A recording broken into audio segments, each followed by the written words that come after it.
Matthew Smathers of Storied Treasures, and welcome aboard the U.S.S. Dolphin. The Dolphin is a United States Navy deep diving submarine, one of the deepest currently in active service, and she is on loan to the San Diego Maritime Museum. The Dolphin is a perfect backdrop for the story which we are about to examine. In the early days, prior to World War II, in 1939, a headline ran which read simply, "Japan bombs U.S. sub."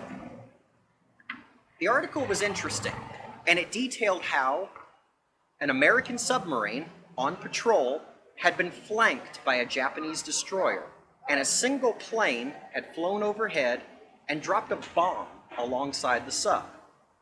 Immediately afterward, the United States issued an official statement denying the entire thing. The year was 1939. The United States was neutral, although Japan and Germany were causing much unrest in their respective parts of the world. Following the Japanese surprise attack on Pearl Harbor, Hawaii, December the 7th, 1941, this aging S-boat would go on to make history. I'm talking, of course, about the U.S.S. S-37, SS-142, and this is her story.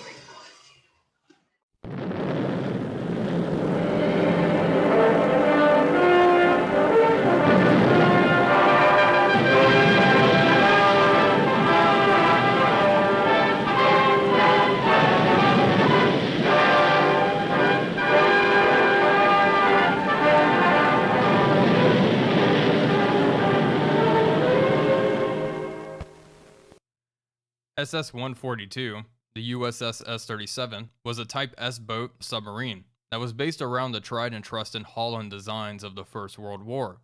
Though S-37 came too late to serve in the First World War, her role in the 1920s and 1930s was not without mention. In 1923, she suffered a deadly fire in her engine room, which killed 3 men stationed inside. The 1930s saw her stationed with the United States Asiatic Fleet, out of Cavite, Luzon, Manila. It was from here, in 1939, when the alleged incident took place. Following the Japanese surprise attack on Pearl Harbor, Hawaii, on December 7, 1941, S-37 was sent immediately out to conduct patrol duty.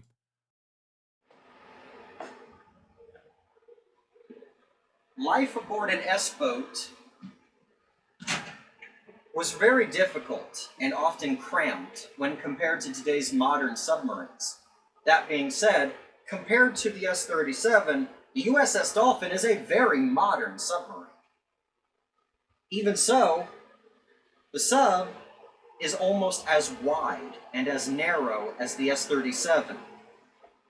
We do have one bit of testimony from one of the surviving crew members that actually gives a very detailed account of just how horrible life was on these appropriately named pig boats from the Second World War.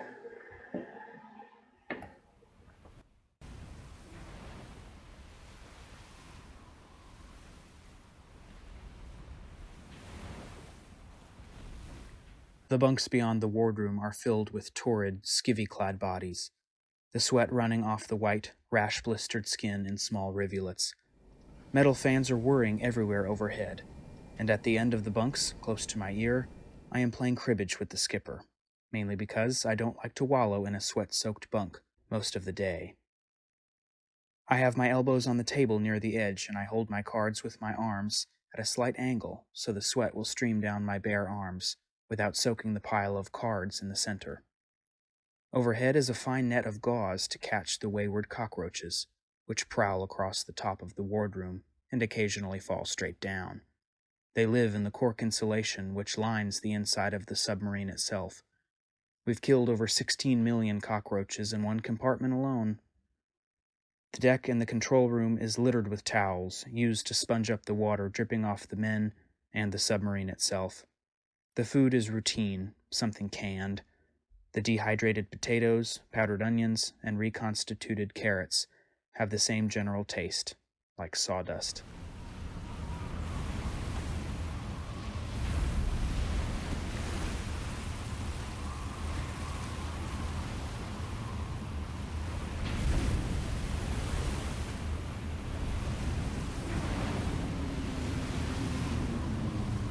S-37, over the course of several patrols, she provided vital intel for the American forces, spying on Japanese troop and ship movements, the latter of which she failed innumerable times to catch due to lack of speed and mobility in her old age. On February 8, 1942, however, S-37's luck changed. The time was 6 p.m. and S-37 was submerged, and suddenly, her lookout spotted smoke on the horizon. Her commander, Lieutenant James Charles Dempsey, calmly and cautiously observed a screen of destroyers pass by. Feeling confident as they vanished out of sight, he surfaced the sub and altered course. By 7:55 p.m., his lookout spotted a massive convoy.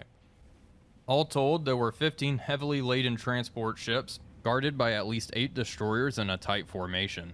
With a grit of confidence, Lieutenant Dempsey set a course for the enemy vessels. He did not submerge. By 9:10 p.m., still on the surface and undetected, S-37 was in a prime attack position. Suddenly, and without reason, the convoy ships began to increase speed, and the range began to open. Dempsey was faced with one of two options. He could call off the attack and dive, or he could go all in. He ordered full speed ahead, straight at the column of destroyers. The time is 9:25 p.m. S-37 is barreling towards a column of Japanese destroyers. She is charging towards every submariner's worst nightmare, and the Japanese don't suspect a thing. At 9:36 p.m., Commander Dempsey, now not even 700 yards distant, orders a single torpedo to be fired at each of the 4 Japanese destroyers. With a terrific explosion and a fountain of fiery water, the IJN NATSUSHIO is blown neatly in half.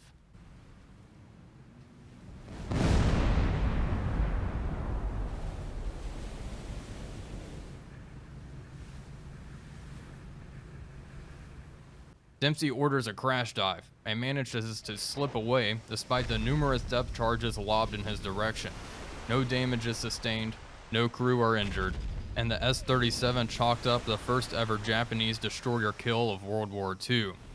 For his heroic and daring action against the enemy destroyers, Lieutenant Dempsey is awarded the Navy Cross for extraordinary heroism in the line of his profession. On subsequent patrols, the S-37, under the command of Lieutenant James Richard Zink Reynolds, would go on the attack and sink the Japanese transport Tenzin Maru. However, though an acknowledged kill, she is often not credited with that sinking, and stranger still, of a curious incident which occurred in the Solomon Islands on September 2, 1942, which remains as of yet an unsolved mystery. The S-37, under the command of Lieutenant Thomas Slack Basket, was conducting patrols in support of the Allied invasion of Guadalcanal when they spotted 2 or 3 ships in formation approaching. The 37 was submerged, and 2 torpedoes were fired with apparent success. 2 of the 3 vessels were stopped dead in the water, and the 3rd retreated.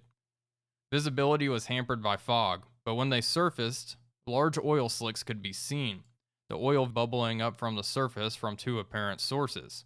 On the following day, an observance was made yet again of the oil. Its position was unchanged, and the cause was unknown. Consequently, the S-37 was never credited with these potential kills. The mystery of this vessel type, tonnage, and even its nationality remains a mystery even to this day. Following innumerable equipment failures and breakdowns, the S-37 was taken back to the west coast of the United States. Here she remained in San Diego, California, for use as a naval training vessel until 1945. By then, the submarine was 27 years old and tired. Her fittings were stripped, her deck gun was removed, and she was stricken from the Navy list. On February 20th, 1945, as World War II began to draw to a close, the S-37 was taken under tow to sea to be used for target practice. The sub, however, had other plans. A leak developed and flooded her bow, unchecked as her skeleton crew took in the fresh air on the deck. The S-37 dipped her nose and began to dive on her own. The crew scrambled to abandon ship as the lines were cut. Mere seconds after the last man escaped, S-37 slipped beneath the waves to the warm Pacific waters and cheated the United States Navy of target practice. The Navy was embarrassed, to say the least, and with war drawing to a close, they simply marked their documents to list the vessel as having been sunk by a bomb attack during practice.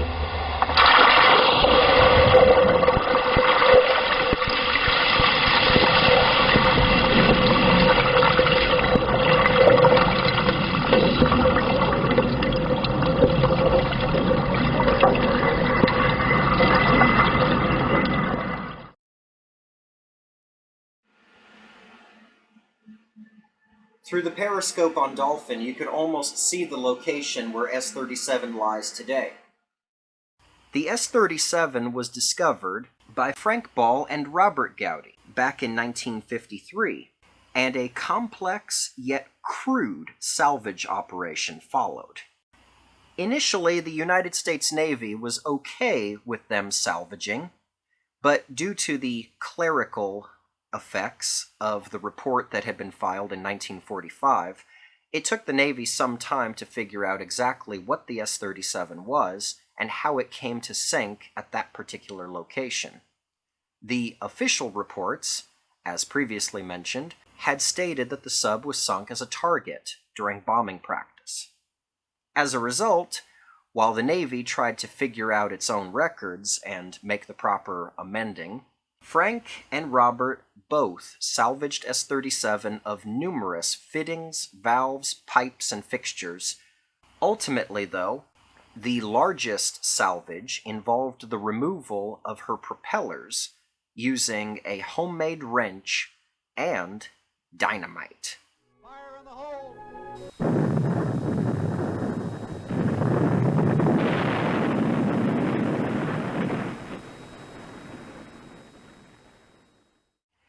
The sub was taken back by the United States Navy and, much to their dismay, put on public auction for $2,000.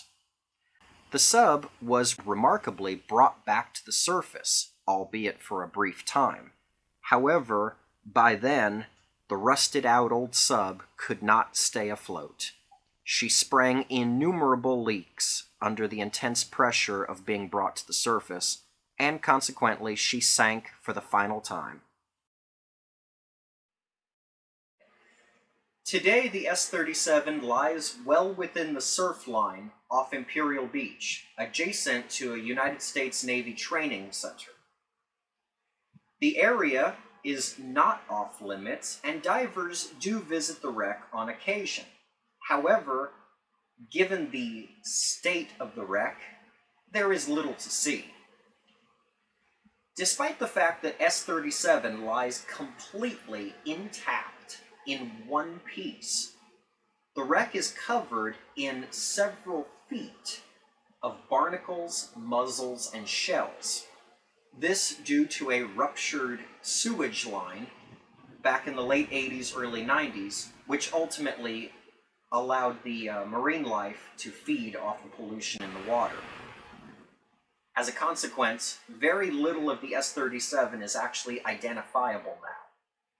Years back, it was possible for divers to squeeze into interiors, like this one, through the entry hatches and through a large hole that was cut into the pressure hull by divers who were looking to get inside and salvage some of her brass fittings. Since the sewage pipe incident, this is almost impossible. The sub is completely encrusted over, and her interiors have long since filled up with silt and mud. Even so, she remains, unto this day, one of the most intact wrecks off the west coast from the Second World War. And considering her age, she looks pretty good considering how much time she spent above and below the waves. That being said, I hope you enjoy this presentation and the following wreck narrative by Mr. Wei Hua Sun, my good friend and a fellow diver, who explored the S-37 with Storied Treasures, and I will let him take it from here. The wreck of S-37 is located off Imperial Beach, San Diego County, just about 10 miles to the U.S.-Mexico border. She lies 300 feet to shore and almost 90 degrees to the shoreline, with her bow pointing seaward. Unfortunately, without any supporting shore dive conditions, the wreck is not accessible from shore and must be reached by boat. She is just 30 feet down underwater and even can be spotted on Google Earth at low tide. You might say 30 feet is not a big deal. You might just snorkel down with a single breath. While that's not the case, despite her shallow depth, this sub is a very dangerous wreck to dive. First, she lies right under the surf line where you'll have to fight against a strong surf current all the time when diving. We are talking about merely 300 feet offshore. Anyone with shore diving experience would know how hard it is to break through this area, especially when carrying all the heavy gears. You'll find yourself washed back and forth between the shore and the ocean. And it's so strong that you simply cannot swim against it. You'll have to go with the current and trying to maintain a balance out of it. That being said, you'll lose your mobility. And as a diver, losing control of your movement underwater is a serious high risk. If you're washed away from the wreck, not a big deal. But if you're washed toward the wreck, which is 100% certain, be prepared for the collision. The hard and sharp objects of the wreck can either hurt you or damage the diving gears, either of which can be absolutely fatal. Well, you might say, then stay further away from the wreck. Unfortunately, that's not the case. When diving this wreck, you have to get as close to it as you can. Why? Because the super low visibility. If you don't get close, you don't see it. Because the silty bottom the wreck sits on, with the impact of the strong current, you are actually diving in a muddy water. And it's not done yet. Due to the rich nourishment brought by the breakage of the San Diego shoreline about a decade ago, plenty of algae grow around this wreck area and it's torn into pieces by the surf. Imagine what kind of water you're in. Someone says it was a braille dive. Simply like diving with your eyes blindfolded. Well, not that bad. Study shows you still have 3 to 5 feet near the bottom. But unfortunately, the visibility would soon diminish to zero because of the fine soot underneath the wreck. It is so easily disturbed despite the best attempts to stay off the bottom. Under this circumstance, diving into this wreck is similar to committing a suicide. A handful of the diving information we can find online or says, and if you go into this thing and you're significantly more foolish than I am, it'll be an easy way to kill yourself. And please don't figure out how to get inside it. The best we can get is, as a true overhead environment, the S-37 should be dived in accordance to a technical cave diving practices. Yeah, definitely this is not a dive site that could be recommended to my student divers, and certainly not a site for fun dive. For that reason, we had to prepare the dive as detailed as we could possibly get. Thoroughly examined and tested every diving gear, carefully studied all materials we could get regarding the diving environment, and made simulated dive in similar condition, troubleshoot every situation that could possibly go wrong, and study the local marine hydrology and weather conditions. I had to pick a specific date and time with the least wind, the slackest water, the lowest tidal coefficient, which means the least water movement, to avoid the strong current and gain a better visibility. And it must be the warmest hour with the strongest sunshine, which allowed me to stay underwater as long as possible in the mid of December. There were not many options to choose from, considering all the factors combined. And on top of that, we thoroughly studied the structure, components of the sub, and our current condition. Then I made a dive route accordingly. I gotta be sure of the entry and exit point and know what to look at.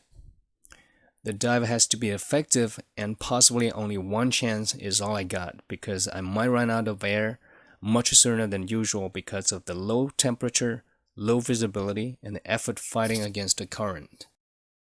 And even though I understand I've made 100% of preparation, there is only 50% of the plan that I can carry on, and at the end of the day, there's only 10% of the luck that I can count on.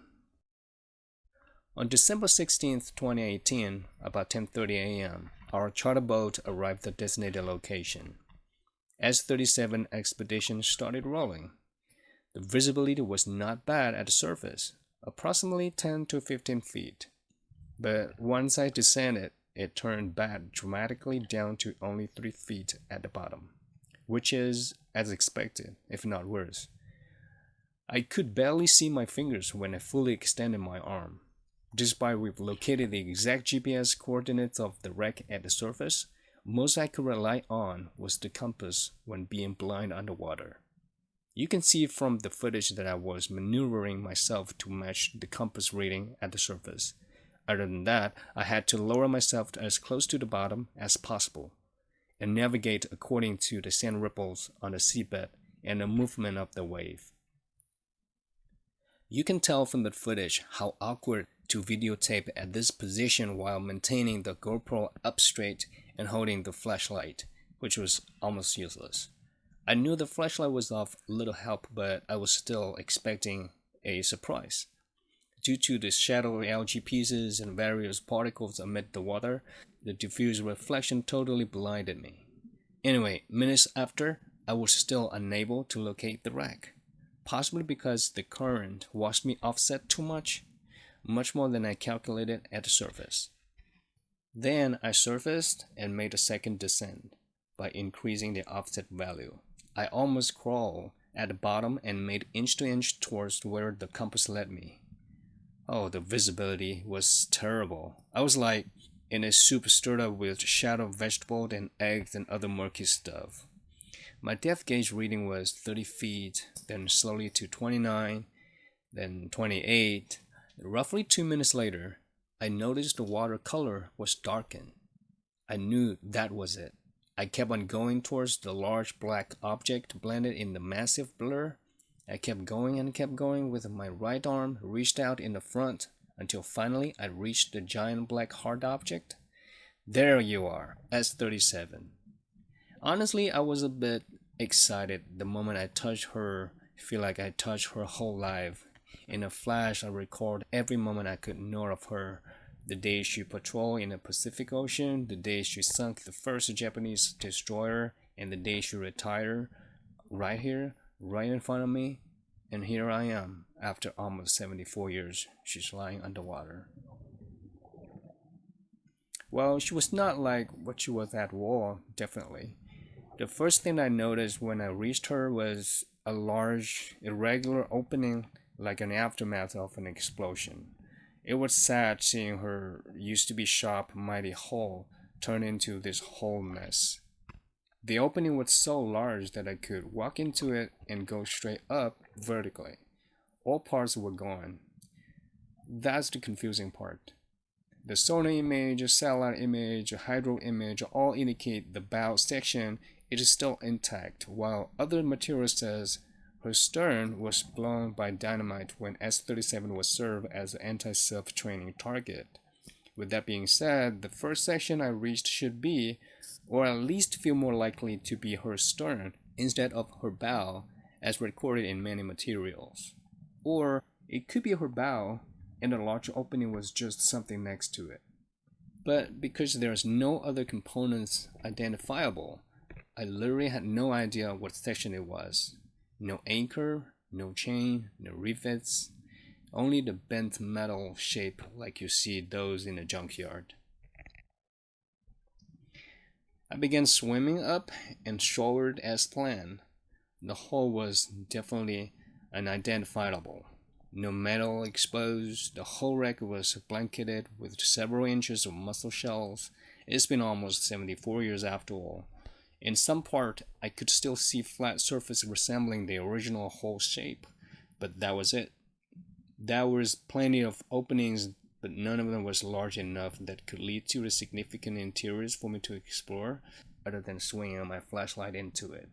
All the holes, small or large, were filled with silt.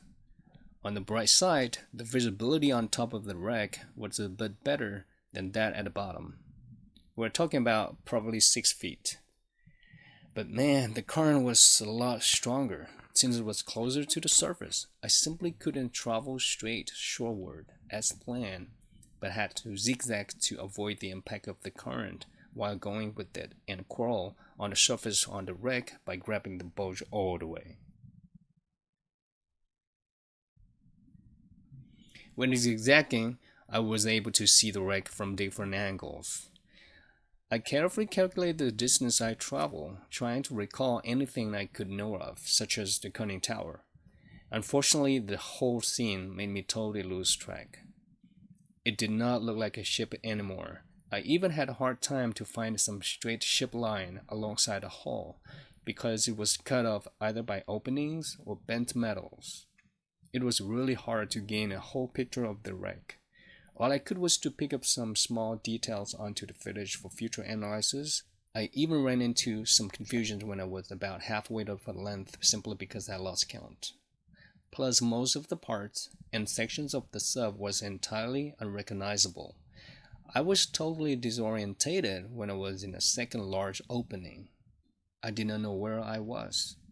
I did accidentally see an object with several lines with its surface resembling, later identified by Matthew, a brass running light that was originally from the light pole. The more I traveled towards shore along her hull, the shallower the water and the stronger the current, yet the better the visibility. Before I reached the other end, I didn't know how much further left though. My depth gauge read less than 20 feet and RPG read 700 psi. I must have struggled too much along the way crawling here.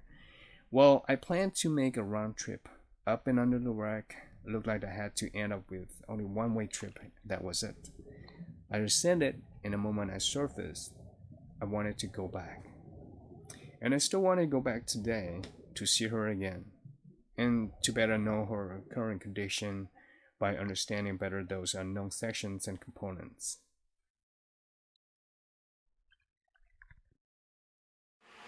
I'm Matthew Smathers.